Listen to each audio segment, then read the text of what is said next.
Hi hello നമസ്കാരം, എല്ലാവർക്കും താരൂസ് വേളിലേക്ക് സ്വാഗതം.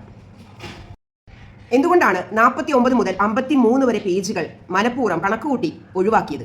വിവരാവകാശ കമ്മീഷൻ 93ാമത്തെ പാരഗ്രാഫ് യാതൊരു കാരണവശാലും പുറത്ത് വിടരുത് എന്ന് പറഞ്ഞ സമയത്തിന് മനഃപൂർവ്വം പുറത്തു വിടുകയും അതുപോലെ തന്നെ 97ാമത്തെ പാരഗ്രാഫ് മുതൽ 107ാമത്തെ പാരഗ്രാഫ് വരെ ഇവർ എന്തുകൊണ്ട് കരുതി കൂട്ടി ഒഴിവാക്കി? അതിലെ കണ്ടന്റ് എന്തായിരുന്നു? കാസ്റ്റിംഗ് കൗച്ചിനെ കുറിച്ചാണ് ആ പാരഗ്രാഫിലെല്ലാം പറഞ്ഞിരിക്കുന്നത്. അപ്പം ആരെയാണ് ബുദ്ധിപൂർവ്വം, ഏത് വേട്ടക്കാരെയാണ് ബുദ്ധിപൂർവ്വം ഇവർ സേഫ് ആക്കാൻ ശ്രമിക്കുന്നത്? സമൂഹ മാധ്യമങ്ങളിൽ അമ്മയെന്ന സംഘടനയെ ചിലർ വലിച്ചു കീറുന്നു. ചാനലുകളായ ചാനലുകളൊക്കെ അമ്മയുടെ നിലപാട് ചോദ്യം ചെയ്യുന്നു. എന്നാൽ തികഞ്ഞ നിശബ്ദതയിലാണ് ഇപ്പോൾ അമ്മ ഭാരവാഹികൾ. ആദ്യ ദിവസം റിപ്പോർട്ട് പഠിച്ചതിന് ശേഷം തങ്ങളുടെ നിലപാട് വ്യക്തമാക്കുമെന്ന് എന്തുകൊണ്ടാണ് സിദ്ദിഖ പറയുന്നത് റിപ്പോർട്ട് പഠിക്കണം, പഠിച്ചിട്ട് വന്ന് പറയാമെന്ന്?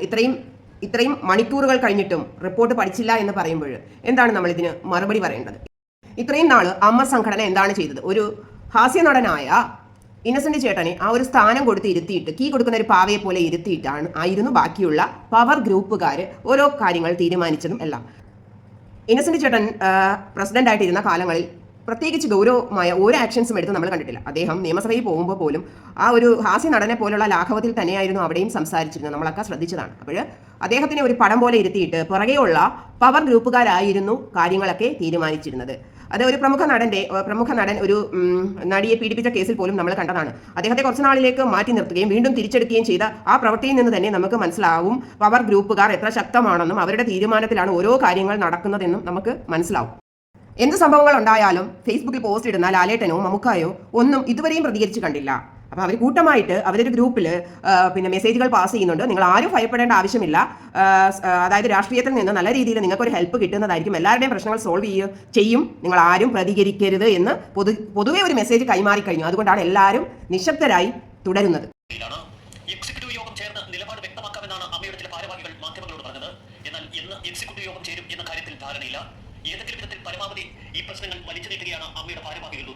മാക്സിമം ഈ ഒരു പ്രശ്നത്തെ വലിച്ചു നീട്ടി സോൾവ് ചെയ്യുക. ഇനി വേറൊരു പ്രശ്നം എന്തെങ്കിലും ഒരു സമൂഹത്തിൽ ഉണ്ടാവുമെങ്കിൽ അതിലേക്ക് ജനങ്ങളുടെ ശ്രദ്ധ തിരിച്ചു വിടുക. ഇതങ്ങ് എന്താണ് പറയുന്നത്, എന്തെങ്കിലും ഭൂമി കുലുക്കോ അങ്ങനെയുള്ള എന്തെങ്കിലും ഒരു വലിയ ഇഷ്യൂ വരുമ്പോൾ ഈ ഒരു വാർത്ത അങ്ങ് താഴെ പോവുകയും ചെയ്യും, അത് മുകളിലേക്ക് വരികയും ചെയ്യും. ആ ഒരു ഇൻസിഡന്റിന് വേണ്ടിയിട്ട് വെയിറ്റ് ചെയ്യാണ് എല്ലാവരും. തുടക്കത്തിൽ അമ്മയ്ക്ക് വേണ്ട പോരാട്ടവുമായി കളത്തിലിറങ്ങിയത് ഗണേഷ് കുമാർ എന്ന മന്ത്രിയാണ്. സംസ്ഥാന ഭരണകൂടത്തിലെ ഒരു അംഗമാണ് ഗണേഷ് കുമാർ. തുടക്കത്തിൽ തന്നെ ഹേമ കമ്മിറ്റി റിപ്പോർട്ട് പുറത്തുവിടണം എന്ന ആവശ്യവുമായി മുകേഷ് രംഗത്തെത്തിയിരുന്നു.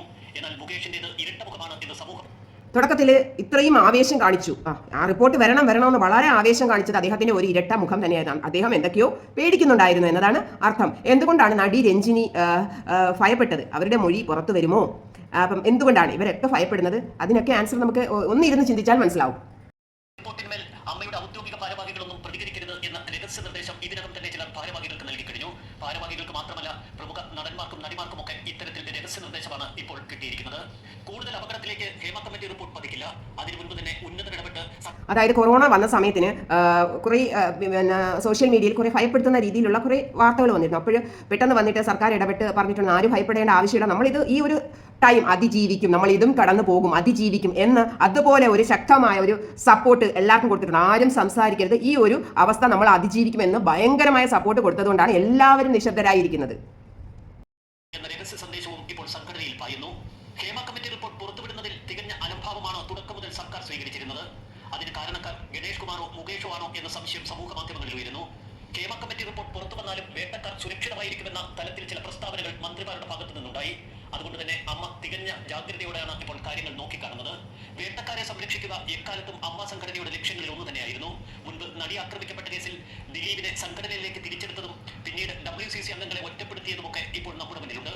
WCC അംഗങ്ങൾക്ക് അന്ന് സിനിമയിൽ അവസരം നിഷേധിക്കാൻ മുന്നിട്ട് നിന്നത് അമ്മയുടെ ചില ഭാരവാഹികളാണ്. എല്ലാ കാര്യങ്ങളും മോഹൻലാലിനും മമ്മൂട്ടിക്കുമൊക്കെ വ്യക്തമായി അറിയാം എന്ന് ലിബർട്ടി ബഷീർ ഇന്നലെ മാധ്യമങ്ങളോട് പറഞ്ഞിരുന്നു. പഴയ അമ്മയുടെ പ്രസിഡന്റ് ഇന്നസെന്റ് ഒരു ഹാസ്യ കഥാപാത്രത്തെ പോലെയാണ് ആ സ്ഥാനത്തിരുന്നത്. എന്ത് നടന്നാലും അതൊന്നും ഗൗരവത്തോടെ എടുത്തില്ല. അതിന്റെ അനന്തരഫലങ്ങളാണ് ഇപ്പോൾ അനുഭവിക്കുന്നത് എന്ന് ലിബർട്ടി ബഷീർ തുറന്നടിച്ചിരുന്നു.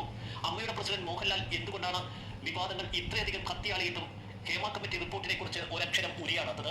കേരളത്തിൽ ചില ഉന്നതർ ഇടപെട്ട് ഈ കാര്യങ്ങൾ സോൾവ് ചെയ്യുമെന്നാണ് പറഞ്ഞത്. ആ ഉന്നതർ എന്ന് പറയുന്നത് മമ്മൂക്കയാണോ പറയുന്നത്? ചില കാര്യങ്ങളുണ്ട് എന്ന് അമ്മയിലെ ഭാരവാഹികൾ മാത്രമല്ല സംഘടനാ തലത്തിൽ പ്രവർത്തിക്കുന്നവരൊക്കെ രഹസ്യമായി പറയുന്നു. അമ്മയുടെ പഴയ പ്രസിഡന്റ് ഇന്നസെന്റിനെ കുറിച്ച് രൂക്ഷമായ ഭാഷയിലാണ് liberty Basheer liberty Basheer sir പറയുന്നത് കാര്യങ്ങൾ ഗൗരവകരമായി അന്നേ എടുത്തിരുന്നില്ല. അതായത് ഇന്നസെന്റ് എന്ന നടൻ പ്രസിഡന്റ് ആയിരുന്ന സമയത്തിന് പല വിഷയങ്ങളും പലരും പരാതിയായിട്ട് വന്നിട്ട് ആ പരാതികളൊന്നും മൈൻഡ് ചെയ്യാതെ ആ പരാതികളെല്ലാം ചവറ്റുകൊട്ടയിലേക്കാണ് പോയത്. അതുകൊണ്ടാണ് ഇന്ന് ഇത്രയും രൂക്ഷമായ ഒരു അവസ്ഥയിലേക്ക് സിനിമാ ലോകം വന്ന് നിൽക്കുന്നത്. അതുപോലെ തന്നെ നടിയും സംവിധായികയുമായ സാന്ദ്ര തോമസ് കുറേ കാര്യങ്ങൾ ശ്രദ്ധയിൽ കൊണ്ടുവന്നു. പക്ഷെ അതിനൊന്നും മറുപടി അമ്മയിലുള്ള ഒരു അംഗങ്ങളോ അമ്മയുടെ പ്രസിഡന്റോ അതിനെക്കുറിച്ച് വാ തുറക്കുന്നില്ല. പാർവതി തിരുവത്ത് വളരെ കടുത്ത ഭാഷയിൽ തന്നെ തൻ്റെ നിലപാട് വ്യക്തമാക്കിയിരുന്നു. കഴിഞ്ഞ ദിവസം ജുബിത എന്ന നടി വളരെ ശക്തമായിട്ട് പല നടന്മാരുടെ പേരും വിളിച്ചു പറഞ്ഞു. നമ്മൾ ഒട്ടും പ്രതീക്ഷിക്കാത്ത മമുക്കോയ എന്ന നടൻ്റെയും സുധീഷ്, സാജു കൊടിയൻ, അതുപോലെ ഒരു ഡയറക്ടർ ഹരികുമാർ എന്നിങ്ങനെ പലരുടെ പേരും അവർ വിളിച്ചു പറയുന്നുണ്ട്. അത് കഴിഞ്ഞിട്ട് പടവെട്ട് എന്ന സിനിമയുടെ സംവിധായകൻ ലിജോ തോമസ് അയാളുടെ പേര് വേറൊരു കുട്ടി, അത് പേര് വെളിപ്പെടുത്തുന്നില്ല. ആ കുട്ടി പേര് പോലും വെളിപ്പെടുത്താത്ത ആ ഇര അവർ പറയുന്നുണ്ട് അവർക്ക് കട്ടിലിൽ നിന്ന് എണീക്കാൻ പറ്റാത്ത ഒരു അവസ്ഥയിലേക്ക് അവരെ കൊണ്ടുപോയി എത്തിച്ചു എന്ന് പറയുമ്പോൾ ഇത്രയുമൊക്കെ തെളിവുകൾ തന്നിട്ട് എന്തുകൊണ്ട് സർക്കാർ ഇതിനെതിരെ ആക്ഷൻ എടുക്കുന്നില്ല? ഹേമ കമ്മിറ്റി റിപ്പോർട്ടിനെ തുടർന്ന് എന്താണ് സർക്കാർ എടുക്കുന്ന നിലപാടെന്ന് ഹൈക്കോടതി ചോദിച്ചു. പക്ഷേ അതിന് ഉചിതമായ ഒരു മറുപടി നൽകാൻ സർക്കാർ തയ്യാറല്ല. പക്ഷേ ശക്തമായ ഒരു പ്രഹരം ഹൈക്കോടതിയിൽ നിന്ന് കിട്ടും ഉറപ്പായും. കമ്മിറ്റി ചൂണ്ടിക്കാണിച്ചത് ഗുരുതരമായ പ്രശ്നങ്ങളല്ലേ എന്ന് ഹൈക്കോടതി ചോദിച്ചപ്പോൾ മൗനം മാത്രം, സർക്കാരിന് മൗനം മാത്രം. ഇത്രയും ഗുരുതരമായ പ്രശ്നങ്ങൾ നടക്കുമ്പോഴും ഇതൊന്നും കാണാത്ത ഭാവം നടിച്ച് ഈ വിഷയത്തെ വലിച്ചു നീട്ടുന്ന ഈ ഒരു പ്രവൃത്തിയോട് എന്ത് പറയാൻ? No comments.